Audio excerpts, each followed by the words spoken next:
মনোয়ার হোসেন ডিপজল, যিনি সাধারণ সম্পাদক পদে বিজয়ী হয়েছেন। চলচ্চিত্র শিল্পী সমিতির পরাজিত সাধারণ সম্পাদক প্রার্থী নিপুণ আক্তারের রিটে মনোয়ার হোসেন ডিপজলের দায়িত্ব পালন স্থগিত করেছে হাইকোর্ট। একই সঙ্গে আদালত শিল্পী সমিতির এবারের নির্বাচনে অনিয়মের অভিযোগ তদন্তের নির্দেশ দিয়েছেন। গত বুধবার বিচারপতি নাইমা হায়দার ও বিচারপতি কাজী জিনাত হকের হাইকোর্ট বেঞ্চে নিপুণের পক্ষে আইনজীবী অ্যাডভোকেট পলাশচন্দ্র রায় আদালতে রিট আবেদন করেন। এর ভিত্তিতে আজ সোমবার হাইকোর্টে এই নির্দেশ দেন। নিপুণের করা রিটে মিশা ডিপজল নেতৃত্বাধীন কমিটির দায়িত্ব পালনে নিষেধাজ্ঞা সহ নির্বাচনের অনিয়ম তদন্তের দাবি করা হয়, যা আদালতে আজ মঞ্জুর হয়। এ বিষয়টি নিয়ে ডিপজল সংবাদ সম্মেলনে বলেন, একটা বিষয় বুঝতে পারছি, এটার পেছনে অবশ্যই বড় শক্তি আছে। যেহেতু এটা করতে পারছে, বুঝতে হবে তার পেছনের হাত বেশ লম্বা। এই বিষয়ে আর কিছু বলতে চাচ্ছি না।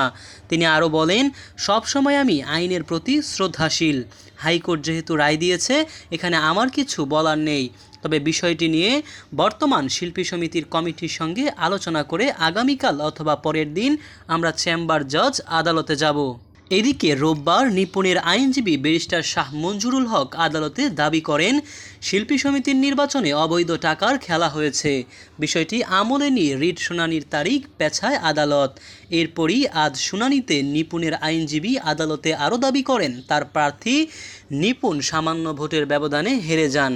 আর হেরে যাওয়ার পেছনে রয়েছে ভোটারদের টাকার প্রলোভন দেখানো। এ কাজের জন্য মনোয়ার হোসেন ডিপজলকে দায়ী করেন নিপুণের আইনজীবী।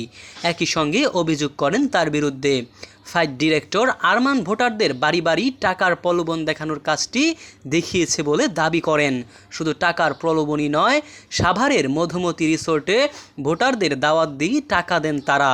এমন অভিযোগ পাওয়ার পর আদালত ডিপজলের দায়িত্ব পালন স্থগিতের নির্দেশ দেন।